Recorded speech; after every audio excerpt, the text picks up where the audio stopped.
Scanning for audio.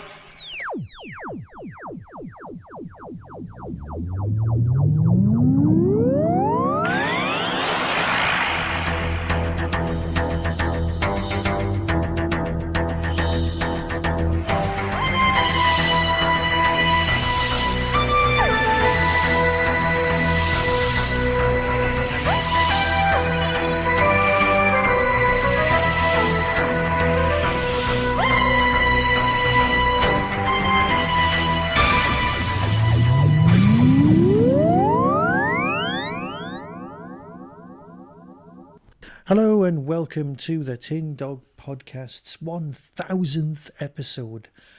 I know I've been doing this for far too long. I'm here with my mate Luke, and as a special treat, we've decided to do something I've never ever done before, which is record a commentary. I'm not done it before, don't know how to do it. I'm just kind of going to wing it because I thought we could do that. So if you've got your legally purchased copy of K9 and Company, I don't even know if it's on BritBox. It might be. Probably isn't. Line it up, get ready to play, and then we'll chat as the exciting music starts. In 3, 2, 1. Oh, it's the theme tune. It is. Oh, I've been thinking about doing this podcast for like a whole week. So I've had the theme tune in my head all week, and I shouldn't have really. It's not good. It's not. Oh, I was humming it Sladen. the other day. Yeah. And my daughter was like, "What's that you're humming?" And I said, "Oh, it's the theme tune from K9." And she was like, "Oh, I like that tune, Daddy." There you go. Oh, this is my favourite bit because when she holds a little drink up there, we've got those glasses. We found them in a cupboard. Well, apparently they belonged to my wife's mother from years ago. So we've got those. So there's actually a picture somewhere of me holding the little drink, have it going, "Cheers, Sarah Jane." And then I realised the whole world could see that picture and I was being a bit sad. Why is she jogging? Why has she got a mini metro? I just don't know. I don't even think she knew. They were terrible cars even at the time. Right, now, I am... Oh, here we go. Nice bit of witchcraft. You're going to be helping me, obviously, with the who's who, and then probably telling me what episode of Thunderbirds they were all in, as per we used to. Or UFO, maybe. I don't know. It's so long since I've seen this that I can't remember... I remember very little about it. I remember very little about who's in it. But I will try and spot people and say where I've seen them before if I can. Yeah. Yes. Now let's talk about the goat head in the room, shall we? Let's not get really heavy at this point, but we are talking. It's black magic, which was something that was slightly more my end of things than yours, shall we say? What did you used to? Chant the goddess Hecate whilst walking around some fire. I don't know. I am considerably more of your Wiccan end of things than you are by far, I would say. Well, but yeah, I've never danced around. I've never danced around a fire with a load of people dressed as BBC extras, burning photographs from Spotlight by the looks of things, as they seem to be doing. Yes. Yeah, they're very cross with her. The local scientist to tour America. I love that. Those Doctor Who info bursts are so good. Yeah. I mean, so in terms of actors we've seen other places, this is the original Aunt Agatha from Jeeves and Wooster is playing Sarah Jane's aunt, and I forget what the actress's name is. Oh, you see, you forgetting actresses' names. It was worth having a podcast just for that. I know. I'm sure you'll actually look it up on your phone while we do this. That's fine. I might. When you say original from Jeeves and Wooster, do you mean the Stephen Fry, Hugh Laurie version, or one of the ones? Yes, I mean the Stephen Fry, Hugh Laurie one, and pretty much every character, with the exception of the two of them and Tuppy Glossop, was recast at some point during this fourth series.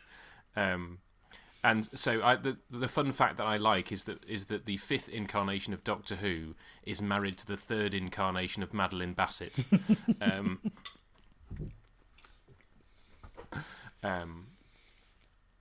That man's got a limp for no reason. You won't know this, but so what are your memories of watching? Were you old enough to watch this when it came out in 1981? I was 9. Yes, I was almost 10. I was definitively the target age for this, without question. I'd gone through Star Wars. I was huge fan of K9. I was just the right age for it. Right. I couldn't see that he was basically just a big oblong box with like no curves at all, and he was a clever robot, which I liked. It was robot. Obviously years later you get used to seeing things like, oh yeah, everyone had to crouch down to be at a level and all that business, which I'm sure we'll come to. But when I was little, it was brilliant, and I was like, oh brilliant, we're getting just K9 by himself, because this was about the time we knew Tom was going, and as far as I was concerned, the bloke from the vet program was going to turn up at some point. I'm pretty sure that's kind of where I was at mentally, and I didn't quite understand, because I'd never lived through a regeneration, so I was always like, well, there's only one Doctor, that's Tom, because we hadn't had the 5. Well, if we had 5 faces, I was unaware of that. Right. Oh, right. George Tracy, right? The bloke who just walked onto screen. I don't know if we're a little bit out of stock. Anyway, he was in, I believe, absolutely every single television program ever made in the 80s and late 70s. Is that correct? Well, I think, and this is my actor radar not failing me this time, that this is Colin Jevons, or Jevons, who is the television version of Max Quordlepleen in The Hitchhiker's Guide to the Galaxy. Nice. So that's where sci-fi people will know him from. But yes, he's one of those people, I think, that crops up in lots of things. That was Roy Hood on the radio, wasn't sinister music. Yeah. Yes, Roy Hood on the radio. A very different performance on the TV, but I think you have to go different. Yeah. And he did that. Accompanied by sinister music, so you already know he's a wrong un from the minute he walks on the screen. Well, it's nice. That's what JNT wanted to do. He was like, and these are the baddies, and these are the goodies, and that's it. And the thing is, right, I think at this point, I didn't really know who Sarah Jane was. So she's the new character to me when I'm like 9. And because I'd completely missed out knowing who she was, because I think my first memories of Doctor Who were like Creature from the Pit and things like that. I think I'd watched it earlier, but I was unfamiliar and unaware. So it's kind of the wrong way around for me watching this when I was little. But excuse me, but I don't know. I liked her, but I just didn't really know who she was. Not until later when I embraced VHS in a huge way. Or let me see, what was the John Pertwee story in the 5 Faces of the Doctor? It was the one with the mini scope. I think it was Carnival of Monsters. It was Carnival of Monsters. Monsters. So she wasn't in that one either. And I think the Tom story. Oh, I can't remember what the Tom story was. It's probably Pyramids of Mars. It's nearly always Pyramids of Mars. Whenever there was a repeat, it was always Pyramids of Mars. I remember that. But anyway, so my memory of I was very excited because K9 was getting his own series. It didn't make any sense to me why he was getting his own series, because as far as I was concerned, he's in E-Space. One K9 is with Leela on Gallifrey. That's fine. We know where that one is. There's another K9 in E-Space. What's all this about? Has he escaped from E-Space? Yeah. Is he here? Makes no sense to me until you're actually watching the episode and they go, oh yeah, it's Mark 3. And you're like, it's Mark 3. Really? That's rubbish, really, isn't it? Because, I mean, storyline. I know Matt Irvine goes on and on about how there's well, he doesn't go on and on, but he does mention that there's only ever been one real K9 prop, and they just resprayed it because it cost an absolute fortune. I never did find out how much it was. I think somebody once mentioned it was 10 grand at the time, and that's why they had to keep the character in, because it had cost so much for the refit. Because I think there was actually a difference between 1 and 2 in that they completely reworked the radio control so it wouldn't interfere with all the cameras and things like that. I believe that's a well-worn anecdote. But so I suppose if you've got this expensive piece of kit lying around, you want to make a use out of it anyway. And that's something Turner was always going to be good at, was like making good use of the things that he finds. Why am I making it out to be a womble? That's not good for anyone involved. GNT is a womble. I'm going to say that's just wrong. I mean, John Pertwee was a womble in the movie as Tobermory. You see, but we digress. Yeah, well, no. We were allowed to digress. Trust me. In this exciting world of digressing, I think we're allowed, especially if it's womble based. Because let's face it, on the TV, all you've got being introduced now is, hello, here's Sarah Jane. If you're 9, right, you're watching this, you're going, hello, I'm Sarah Jane. Apparently I'm the central character. Oh, and here are some other people who you also don't know. And I'm an annoying schoolboy who's, I don't know, 40. So you get that. And he's taking extra O-levels, maths, physics and biology. Oh, yeah. Well, you know what? It's like, we get it. He's supposed to be the nerdy character. But as the car pulled away, because I'm watching it Blu-ray, I can clearly see the reflection in the window of the camera crew, which I've never noticed before. Oh. I wasn't paying enough attention at that. No, that's moment. The first time I've... I don't know whether you can see that on the DVD. I was going to say, I've never noticed that before. God bless Blu-ray. One of the reasons I hadn't bothered with the Blu-ray, apart from the cost, was that I couldn't really see the point of buying standard def material on Blu-ray. I'm like, fair enough if they've got the film stock. So I understand that, like, some of the Davison stuff, they've got the original film, so they can rescan that. So bits of it will actually be in high def. Yeah. But I couldn't really see the point of buying standard def material. That's kind of where I was for a on very Blu-ray. long time. But so the question is, does it look that much better to your eyes, Michael? No. No. Right. Now, weirdly, right, I think it's actually worth getting the Blu-rays if you're in the States, because their standard def signal was like considerably knocked down from our standard def by about 200 lines or something. It was quite a big jump. So they're now seeing something akin to what we were getting. But the reason to have the Blu-rays, and weirdly this is what I've done, is every time I put the disc in, I'm thinking, right, I can just watch an old Doctor Who, or I can watch a very specific special feature. And the special feature is the Behind the Sofa, where they've got Doctor Who characters and actors, well, all the old school actors, to watch episodes they either were or weren't in, and do like commentaries and just chat. And it's just lovely. It's just fabulous watching the three surviving people from UNIT just watching an old episode and just loving it. And it really is lovely. So that's the thing that I kind of go to as a default. But it is nice. I've got my Blu-ray player is the Sony one with an upscaler. So for the longest time I was watching DVDs that were upscaled for an HD TV anyway, really quite well. Right. So okay. Yeah, you can tell the difference. Things like Spirit from Space looks lovely. But that's because you've got, like you were saying, it's film stock transfer. Yeah. I mean, that was the one that I was like, when it came out on Blu-ray on its own, I was like, well, I've got to get that, and it is night and day really between the two versions. Obviously, with that one, they didn't put all the extras from the DVD onto the Blu-ray, so you still have to have both of them. Whereas I guess eventually, when season 7 comes out, it will all be there, and you can, if you want to, finally get rid of your previous umpteen versions of Spearhead. I know. I can't bring myself to do that. You see, my DVDs have got all of the recons and everything. Or it's got every single Doctor Who story in one format or another in a DVD case on the wall. And it's a thing to behold. Oh, hang on. Key moment here. They're opening the box. Oh, I've got a story about the box. Because apparently, well, in fact, not even apparently, because I have actually listened to it. In the latest Diary of River song, right, from Big Finish, they've got the story with K9 in set immediately before this that actually contains the box. right? It's a story that takes Wow. place as K9's about to be delivered to Earth.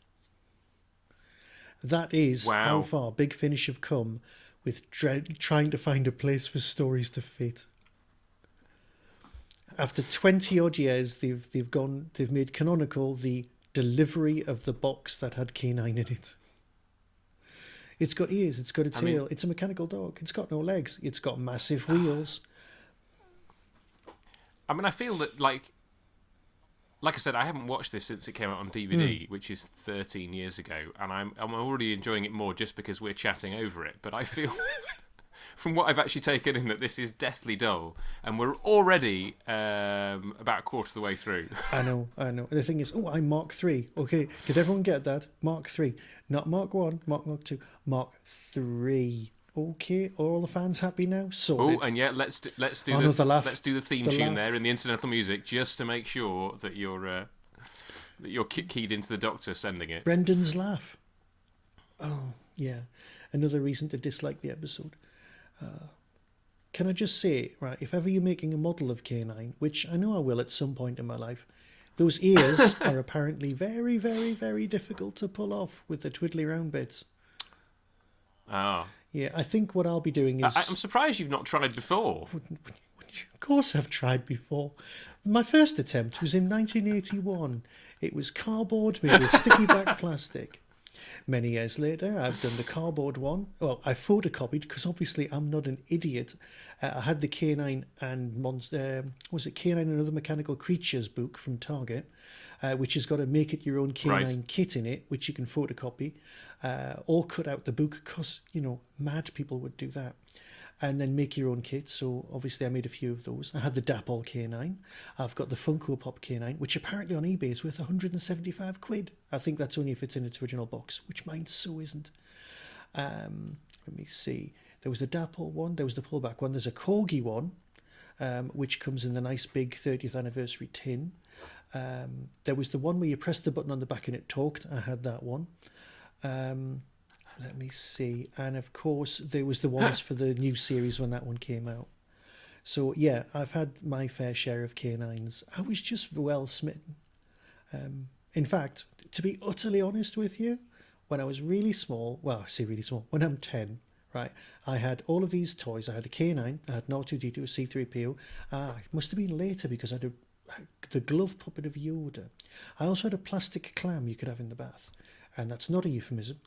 Right, and I had this sort of series as in the clam from Genesis of the Daleks? Near enough, but it had little yellow eyes on it. Right, so yeah, and what I had those as my go-to toys for an adventuring team of investigators.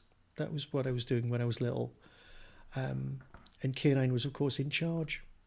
I love the idea of K9 being in charge of Yoda and R2-D2, but that's fine. These were the 12-inch versions. There was a C-3PO whose legs didn't bend at all. I'd forgotten all about this till you brought this up. These are all new memories because I'd just forgotten. Meanwhile, back in the episode... I did... Sorry, go on. Well, yeah, I mean, there's people are having tea and they're still trying to work out what happened to her aunt. I mean, it's very slow moving. Oh, I know. Oh, and then she does a bit of sleuthing in a moment where she phones people up and says, so... Was a telegram sent from this address? Was it? Oh no, you see what we have missed out is the exciting world of 1980s technology where K9 says how he works. Have you got holographic memory and all that business? The whole laser thing. I just totally spoke over that. Was Christopher H. Bidmead involved in this? Was he the script editor still at this point? He has to have been, because there's no way that level of jargon must have... Even if he's not credited, he must have been hanging around. No. Saywood was the script editor by this point. Are we sure? Well, obviously you are. According to I'm just reading the back of the box, and in the commentary on it, it says including Eric Saywood's script editor. So Bidmead must have moved on by this point. Well, perhaps Bidmead had left a little envelope with a list of technical terms you could put in at any moment. The way that some people leave, prawns inside the central heating for the next people who get the job. That kind of thing. Oh. Can I just say, right, that old lady there, her fireplace is magnificent. There's that is definitely of the time. You would go to a relative's house, and some relatives who the ones with the money, they'd have 2 bars of electric fire going at once, and that was unheard of. The electric fire, the glow, the orange, jumpers for goalposts. Oh yes, I remember my nan's. I remember my nan's electric fire. We had one as well, actually. Yeah. At one point, yeah, we definitely had an electric fire. At the house I lived in till I was 11. Yeah. We had storage heaters, and I'm pretty sure we had an electric fire in the front room. Right. Can I? There you go, dredging up my memories there. Well, all I'm saying at this point is this is not the high quality of commentary that you get on Radio Free Skaro, or elsewhere. Well, I mean, if you'd wanted that, you could have got Chris and Stephen and Warren to join us, but they wouldn't have come on this. Hang on, right? Mm-hmm. Talking of childhood technologies. Okay. I recently, well, it's not recently discovered. I knew that this was the case, but I asked my dad when we got our colour telly, because I remember getting a colour telly. Yeah. And we got a colour telly in January 1989. Oh, quite late on now for a colour TV. Quite very late on, which because obviously I think of Doctor Who as a colour show, because obviously I got into it in the 90s on VHS, Yeah. so it was always colour for me. But actually, had I been around when it was going out, like, would I have been watching it in black and white? Would I have been watching this in black and white? Without question. Certainly if I was in my parents' house. Yeah. Did you? I mean, were you still black and white at this point? Or when did your parents get a colour telly? Hang on. I think I can work this one out. This would have... The thing is, right, my dad was a Doctor Who fan. So what we used to do is we used to go around to his mum's house on a Saturday on the pretext of visiting. But we just happened to have Doctor Who or Battlestar Galactica was a Sunday thing. It was Buck Rogers, sometimes the A-Team, but we would watch these programmes at my grand's house, now possibly because it would shut me up, possibly because my dad really wanted to, but we just happened to be watching it in colour at that point. So I'd see Doctor Who in colour, but the TV in the house was black and white until there's one point. This is not a story I'm proud of, but I will tell it. We had this thing. There was a toy that looked a bit like a cotton reel, and it had a helicopter on it. Okay, so Saturday morning, I'm downstairs watching Saturday morning TV. Our TV in the living room is on a shelf. You can see where the story's going already. And I'd pressed the button on the bottom of the elastic band helicopter thing. It flew up behind the TV. So obviously I thought, I'll go and get that. So I grabbed the kitchen stool, dragged it into the living room, climbed behind the TV. Everything slipped forward. TV landed on me. Gigantic explosion as the vacuum tube went. And it was like on me. It was lying on. I was basically being, crushed by this gigantic bit of glass. My parents run downstairs, and all I can see is, I've killed the telly. And that is a massive bit of my sort of psychological makeup, is me going, I've killed the telly. After that, I think they borrowed some money off my grandparents and we got a colour TV. And I didn't do it on purpose, I promise you. But I'd really killed the telly. That might be memory might be cheating. We might have got another black and white one after that, and then got a colour TV. But I'm pretty sure, because I think one of my grandparents died in 81, and I think 82 we got colour TV. So it was quite early on for Wall's End. It was very early on getting a colour TV.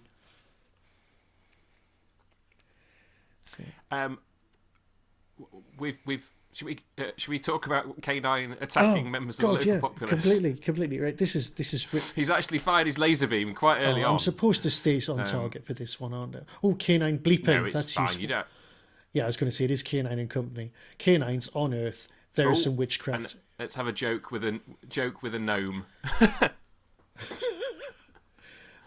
And he's knocked over a ladder. Oh, now here's something worth noting, right? He's just extended his probe, and his probe in this was bright red, and that leave it. But in the opening titles, it's scratched to hell. It's clearly a rubber sucker off a toy, and the paint's flaked off.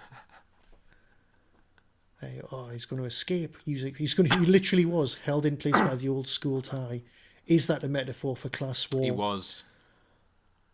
Or just the resourcefulness of Brendan. I don't know. Yeah, let's go with that one. Do you recognise this newspaper bloke, by the Oh, way? hang on. Let's see his face. Not the bloke on the phone. The grey. The bloke on the The right bloke hand with side. the grey. Yeah. I don't. He's the dude who from Faulty Towers, with the rat. Ah. And there's that shot with the rat in the cheese box, kind of turning, and he just kind of does that. I don't know. I'm making a face okay. here, but listeners can't see that face. But you know who I mean. I do. Him yeah. from the yes, rat episode. I can see it now.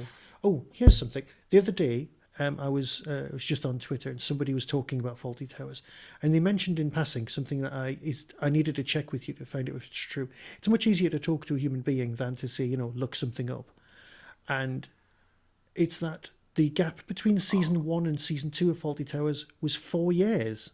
Is that true? Yes, that is correct. Yes. You can't even imagine that happening now. Well, also the other big difference between series 1 and series 2 is that Cleese and her name has escaped Connie Booth? me. The lady who plays Connie Booth. They got divorced in between series 1 and 2. Right. But obviously we're still writing it and being in it together. So I don't know whether that has a contribution to the gap. But it is amazing, isn't it, that they had a series in 75 and then it wasn't until 79. See, that they did I anymore. never knew that at all. Because as far as I was concerned, it was just something that was on a repeat. Or, in fact, my experience of Faulty Towers was the album, the LP that we got from Wallsend Public Library, because we put that on tape. Wow. Yeah. So it was like... Yeah, no, I mean, I saw it on repeats in the 90s, and you just got whatever episode you got, and I don't think I was aware of what series they were from until I finally got the DVD. No, so. Fair enough. Yeah, no, it was the K9, double album. K9 has damaged a greenhouse. Well, Oof. you bad dog. Bad dog. You see, everyone in this comes across as a baddie. Like the Well, isn't it basically that Simon Pegg and Nick Frost essentially stole the plot of this for Hot Fuzz, in that it's one, but like everybody in the village is in on it, right? Can I just say it's essentially that right? needs to become canon across the board. Yeah, I will never be able to watch Hot Fuzz without thinking of this. Yeah, I suppose it's kind of a murder. It's a Murder She Wrote thing where literally everybody's in on it. So it's like, who's the murderer? Everyone. Okay then. Yeah. I mean, I think everybody's in on it. I can't remember because it's so well, long since I've exactly. seen It's it, but so I'm pretty long. sure that they're largely everybody they meet is involved. No, you're right. Including General Grugger here, recently of Meglos fame, as whatever Colonel dude. Yeah. Well, I like Meglos, just to be clear. Yeah. It doesn't deserve its reputation. It's quite a good story. That's the one with the dodecahedron, isn't it? It is the one with the dodecahedron. Yes. And Jacqueline Hill being sadly not brought back to play a high priestess. Yeah, not well, but brilliant. I mean, it's great to have her back, but you'd rather have had her back as Barbara, really. You would, and the inflatable cactus, but I don't know. Well, the thing about the dodecahedron for me is that it's just a D20, so it's as if the whole planet runs on the power of, Dungeons and Dragons dice, which is. Oh, it's not a D20. It's a D12. Is it? Oh, dodecahedron. Yeah, D12 of course. is a dodecahedron. Yes. Can I just say that I'm nearly 50 and I really should know that? I really should. I think a D20 is an icosahedron. Oh, you see, I think that is possibly worth putting on a T-shirt. There was another kids show that used to bang on about dodecahedrons a lot, like as if there was some mystical force, and I think that predates you considerably, something like the Dark Tower or something like that. Quite possibly. Yeah. Though I was introduced to the dodecahedron quite early on in life because my mum being a maths teacher probably doesn't make much difference to this story. Just that she had a phase when we were quite young of candle making. Oh yeah. And she had a dodecahedron. She had a dodecahedron candle mold, Oh, and so yeah. she made several dodecahedral candles. Very cool.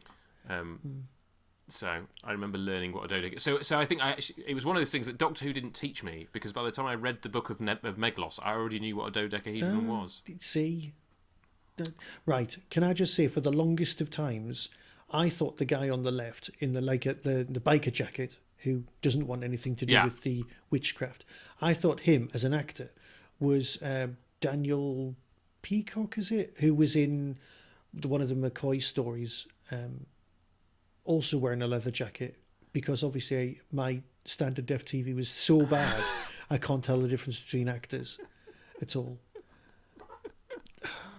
Really, I shouldn't be. I should have my podcasting license taken off me, to be honest, or at least my Doctor Who. No, it's fine. This is all part of our shtick. Is that I ask you if you can remember what yeah, things people have been in, and you go no. that is yeah. It's not really a great thing. Oh, what a great tape player! There we are. Hang on, have they got a VHS player in this? God, good Lord, how rich is she? I mean, she is a very big house for. I'm wondering if the character has had a. What? Oh, that was unexpected. Brendan's been kidnapped. Oh. And now they're going to cut the phone line. Oh, I think you're about 2 seconds ahead of me now. Oh. There we are. Oh, yeah. I quite possibly am. Yeah. Cutting the phone line, though, like that's a plot point that you wouldn't get these days. You have to kind of go, oh, the cell phone tower's gone. Or, cell phone? I've gone American. Yeah, it's true. The mobile tower's gone down. Or somebody plants a signal jammer. Which I mean, that's very UFO, isn't it? They've planted a signal jammer on the moon so that they can get past Shadow's defences. Meanwhile, closing up on their very fake fire. That's a nice transition, though. No, it is. A bit of studio lighting. It's now the morning. You're not wrong. But you're right. Oh yes, tape deck. I think my gran had that tape deck as part of her audio system. Nice. Nice. It's funny. My wife has recently got into sewing, and so she's made our daughter some really cool leggings. One of which has a sort of very 80s design, which has got like a Walkman and some roller skates on it. Nice. And my daughter's really excited about the idea of a cassette tape, and we're like, well, we haven't got anything to play any on, because we were like, what do you want for your birthday? She was like, I'd like a cassette tape. And I was like, well, we couldn't play it even if we got you one. I've my dad, not in a desperate attempt to clear the house out, turned up. I've only seen him twice in the last year and a half. It's been rubbish, but he went, "Oh, I've got something for you," and he gave me this box. He went, "Hey, I'll open that later," and I opened it, and it was full of C90 tapes and stuff like that. Wow. And all stuff. I mean, I've also got all of my lectures from university on those little dictaphone tapes, which I will never honestly get around to listening to at any point. Now, there must have been more than one. There was definitely more than one K9 prop, because the way she lifted that out the car, there was no way that was made of anything other than cardboard. Unless Sarah Jane is ridiculously strong. I don't think so. I mean, there's a whole... there's bits... whichever story is where Lalla Ward carries him around as well, and he just zaps things because he's not... He's too weak to... he needs recharging or something. Yeah. So there must have been a lightweight prop that didn't have all the gubbins inside. There must have been. Hello, weather police, we're also involved. Or do we not believe you? Or both? I honestly can't remember. Right now, it does look like she's walked into the set of Juliet Bravo, which was also... Because it looked just like this when it was... I remember that being on as well at about the same time. Oh, no, what's happened to Brendan? Does anyone really care? I don't know. I love that. To attract attention... Is there a doorbell on the desk to get attention? There is? That's so cool. It's like now you walk into a police station and you've got bulletproof glass, you've got... It looks like a post office. You're not going to get to speak to anyone. But this is obviously before the cuts. A little bit of politics. It was a different time. A different time. Oh, what did you see? What the poster on the wall said about it? Was it something about injuring a child? I missed it. I'll have to go back. How you could injure a child without really noticing? What is that? Reversing? Is it not wearing a? Oh. Now, this and Terror of the Zygons, right? It always throws me when a Range Rover turns up Why? in something this early. Well, just because they've been making something that looks like that for so long, and we're still making something that looks like that until very recently. I mean, I know they've got kind of more modern. I live in Jaguar Land Rover country, so I see the nuance all the time. But that design lasted for so long that when you see something from the 70s or 80s and you're like, it still looks like that. True. What's the big Land Rover that they've got now? Is it the Discovery? There's the Discovery, yeah. Right. Well, And our neighbour's son works for JLR and often arrives in a massive one. It's ridiculously huge. I loathe the Land Rover Discovery, but only for a really specific reason. When I was an architectural model maker, I was hired to build a model of a Land Rover dealership, and the newest car on the block was the Discovery. So I had to make half-inch long Land Rover Discoveries, and they've got curved windscreens. Wow. And they were a bastard to make. And I hate Land Rover Discoveries for that reason. Is that the same dank area that is seen not too far away, but to represent where Omega's chickens come from? It's probably the same. I was going to say, are you thinking of Ark of Infinity? I certainly am. Oh. I suspect it was a standing bit of set. Oh no, the police have turned up and they're in on it as well. He was very good at losing his temper. It's basically Hot Fuzz. Like I'm just it's Hot Fuzz without being good. With less blood and more now, robot I must dogs. admit that is its problem. It's not brilliant. Now, I know this is the Tin Dog podcast, and that's why I've chosen this one for the 1,000th story. God, 1,000 episodes. What was I thinking? But I just, it is nostalgia over content by far. But let's face it, without this, the Sarah Jane Adventures would be very different. Well, yeah, and well, also the Five Doctors picks up on the continuity from this as well. True. I mean, I got into Doctor Who reading the novelisations, but the first one I actually saw on VHS was the Five Doctors, and we were all like, "What's K9 doing in it?" Because we'd at least picked up that K9 was a Tom Baker character, but post Sarah Jane. So it was like, why is K9 with Sarah Jane? And then I think my brother had possibly read a handbook somewhere which alerted us to the existence of K9 and Company. But it wasn't until years later that I saw it. In fact, this is possibly like only the third time I've ever seen this thing. Fair enough. Which is why I don't remember it. No, it's absolutely fine. Oh God, you can't do. I suppose you can do a high speed chase in a metro if you're chasing a policeman doing 1 mile an hour, twigs snapping. Oh. Who's there? Oh, it's Footage Man. A policeman who's just expired because he looked at the moon. Oh no, not the moon. Ooh. Night filming. Oh, here we go. I caught on if you watch the because I have watched because in preparation for this I thought, well, I've got to watch something, so I thought I'll watch the making of. So I transferred everything over into MP4, and I had it on my phone, so I could listen to it. And there is and all you can hear on the commentary and stuff like that is people going, well, there was a lot of night filming. I remember the night filming. Do you remember the night filming? And there was a lot of night filming. A goat. Oh my God, a goat. Was he scared to death by seeing a goat? Oh, you won't have experienced this because you're not a Mr. Big Finish at all. They've got Sadie Miller to do two at the moment, two probably more, which is Liz Sladen's daughter. In case you didn't know, because some people don't. Yes. To do Sarah Jane Smith, one with Tom Baker and one with John Pertwee. And the latest John Pertwee story, which doesn't have John in it, is the first one of the first Third Doctor stories to have absolutely nobody from the era in it. They're all being replaced. You've got somebody else doing Sarah. Yeah. You've got somebody else doing Liz. You've got somebody else being John. You've got somebody else being the Brigadier. And you know what? I thought I'd mind, and I just didn't. But she's so good at doing the Liz. Doing Sarah Jane. Liz is brilliant as well because it's her daughter doing that as well. So I'm in the middle of listening to the first story, which is set in season 7. And the next one's going to be Right. the Sarah Jane Smith story. Because on the box it does look like there's a crossover. It does look like it's got them both. But I was sort of looking at the box going, oh my God, this is the first time Big Finish have done this, and nobody's gone on about it. Nobody's mentioned the fact that this is all new recast, which is what they said they would never do 20 odd years ago, but they've kind of had to.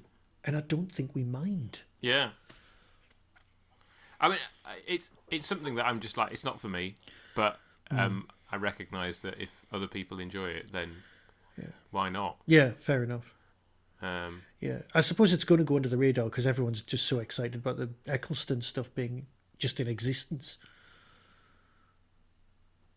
You know, because like they've just arrived. Oh, there's a lot of feet kissing for some reason.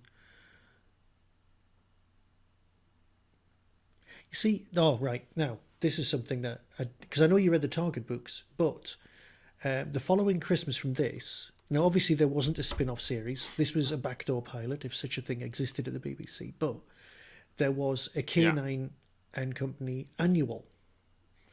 And the people who did the annual went, what sort of story shall we tell? And they went, there's a lot of witchcraft in this. And it's basically versions of this story again and again and again all the way through the K9 annual. So that it all becomes a bit like sort of Quatermass. No, not even Quatermass. It's almost X-Filesy, but it's all just witches all the time. And you're like, surely K9 would be investigating more than just witchcraft. But that's kind of where we're at. Yes. Yeah, like K9 would be investigating. Yeah. There'd be a story. I mean, I know nowadays there'd be a story arc and all sorts. But I suppose it is testimony to how good Liz Sladen was that she came back for this, and then they brought her back for Doctor Who, and then they gave her a series, which, I'll be honest, I enjoyed considerably more than the Doctor Who that was on at the same time. During, I'd like to. It was very fun. Yeah. Okay, the Sarah Jane Adventures. Just loved it. Yeah. Did you ever read the novelisation for this? No. Because I've always considered that I'd had a complete Target collection as I could until they finally brought out the Douglas Adams ones and the Saward ones that hadn't been done in the last few years. But I considered that I'd completed my Target collection back when I was a student. And then it wasn't until recently that I discovered that there had been a K9 and Company novelisation, and that it costs a fortune if you want a copy.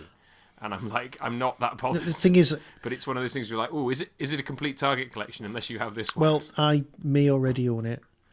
I will check. I may not have read it, but I'm pretty sure I bought them when they came out, which is why my collection has mismatched spines and all sorts. It's Terence Dudley, right? So he was well known for kind of writing Peter Davison two-parters and then making them massively overlong Target novels that are dull as anything. King's Demons, I'm looking at you. So I suspect that the Target novel of this is not particularly brilliant. So are you saying you've not actually read it? No. So I'm saying I wasn't aware that it was a thing until it suddenly occurred to me. I was like, oh, there must have been a novelisation of this, and then it was like, oh yeah, there was. But yeah, never bought it. See, and probably never will now, unless it ever comes down in price. There was also K9 Adventures, sort of children's picture books, which were a bit like, they were kind of Mr. Men-like in their size, but they were really quite nicely illustrated. There was a bit you can't even remember Captain Zep, can you? That's something that you. I'm not aware of Captain Zep. That's a whole different podcast for another time.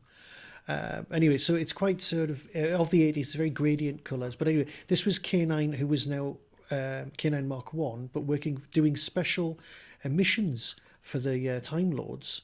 And he had his own spaceship called K-Nell, which was a kennel, a big triangular Toblerone shaped thing that would fly around the galaxy, and he would do all sorts of stuff.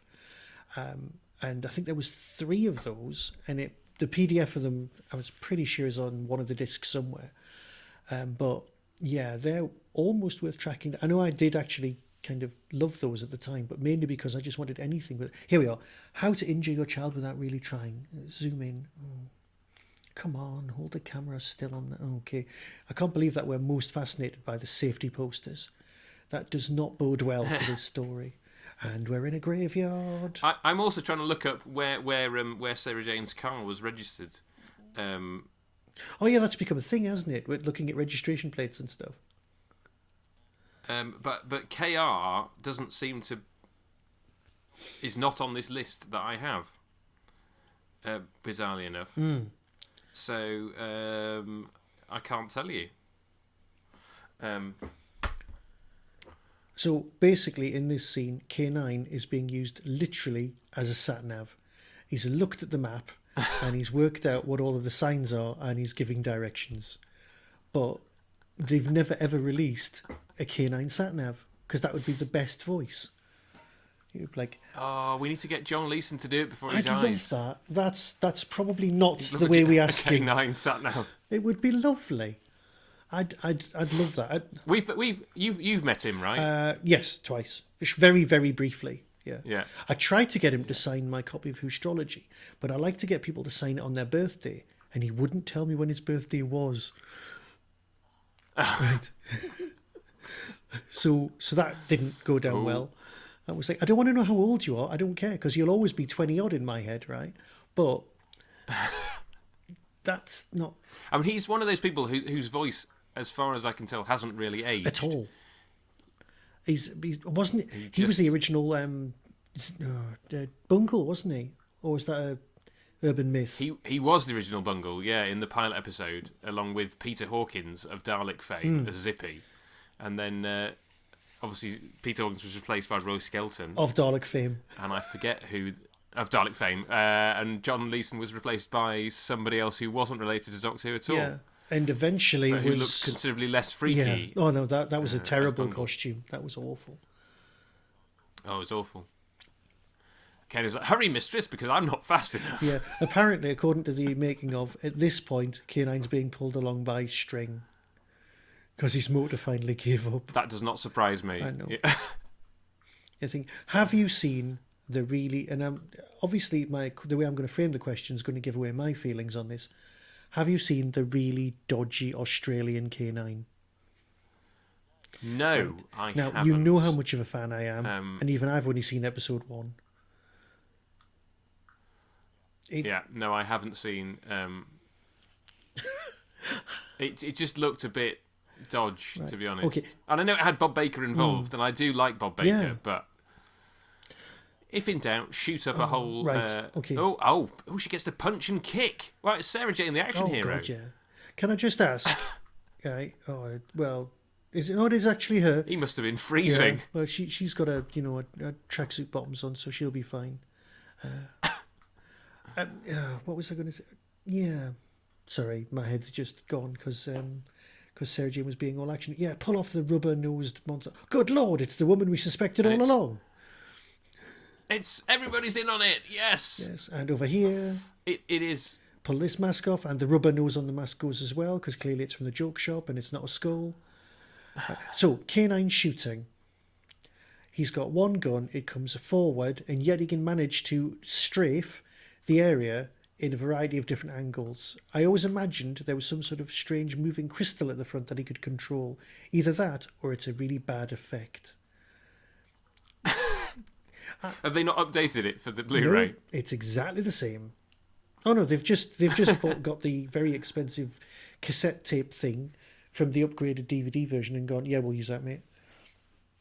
It's disc 8, for God's sake. Nobody's going to be watching this. If you've made it through the other 7 discs, you're fine. But no, it's not upgraded. They're all going to sit around and have a laugh like the end of a Blake 7 episode. Oh God, I've just realised what's coming. It's K9 singing. What? Oh no, yeah. a coven. Absurd. The thing is, I keep thinking that bloke speaking there, and I know he's not, is the butler from Thingy Abbey. Because he would that. Oh, I see what you mean. Yes, he does. He does look a bit like him. Yes. Yeah. And it's not my eyes; they're not that bad. Hello, I'm Aunt Lavinia. You might remember from me the very first 2 seconds of the episode. Yes. Right. Well, I see. Oh, where are we? I don't know. See, everyone. Oh, I asked the villain to sort it all out. Well, there you go. Yes. Storylines that would be spoilt by mobile phones. Did you ever watch Crime Traveller? Oh God, yeah.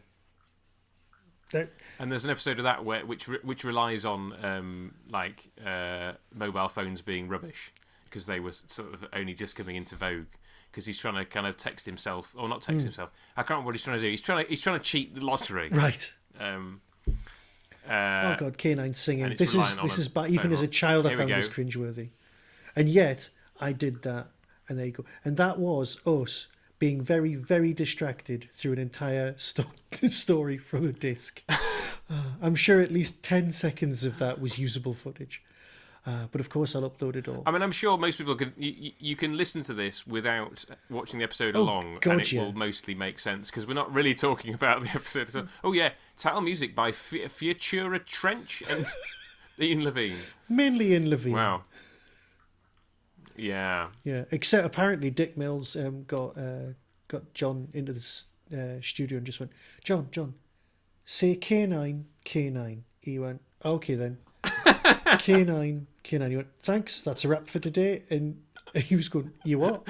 Is that it? And then he heard the music and he went, oh yeah, you're right. Yeah, that's the song. I mean, why didn't this get to number one in the charts? I will never know. Yeah, we'll never know. Perhaps. Oh, hang on. Script edited by Eric Saywood and Anthony Root. It was in that sort of weird period where they were both script editor or not. Directed by John Black of Keeper of Traken fame. All right, not a pseudonym or a euphemism for somebody else. It's not like one of those. No. See, that looked expensive at the end. The thing as it vanished. Oh, I've really enjoyed that. Weirdly, I have. Well, it was a nice chat. It was a nice chat with some Doctor Who on in the background, and you know what? In life, that's all you really need. It is.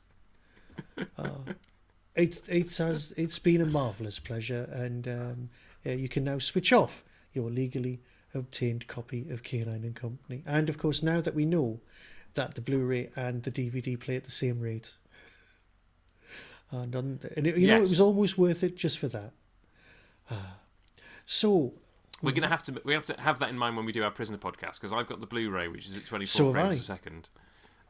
Oh, you have? Okay, we'll be in sync. We will, then. yes. And not that we're going to do commentaries. We're going to do commentaries of those. I think anyway, if ever we did do commentaries of The Prisoner, we'd probably actually talk about the episode a little bit more than this. We might do.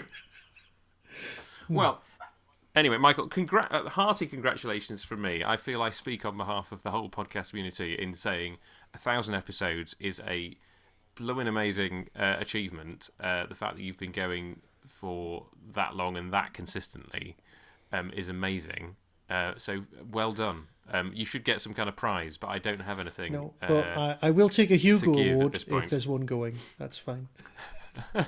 I'm quite willing to be bought with awards. I am that vain. Right. Thank you very much. Thank you very, very much for joining me, Luke. And thank you very, very much for sticking with me for 1,000 episodes, my dear and probably quite unwell listener. No, seriously, thank you to everyone. Oh, and as always, I have to finish this episode like I finish every episode with, be seeing you. That was the Tin Dog Podcast. Available on Spotify, iTunes, Acast, Stitcher, and wherever good podcasts are found. Get early access to content by subscribing to the Tin Dog Podcast YouTube channel. You can support the show at patreon.com/tindog. Contact the show on Twitter at tindogpodcast or email tin-dog@hotmail.co.uk. All of the things discussed are the intellectual property of others. No infringement is intended. The Tin Dog Podcast is a founder member of the Doctor Who Podcast Alliance.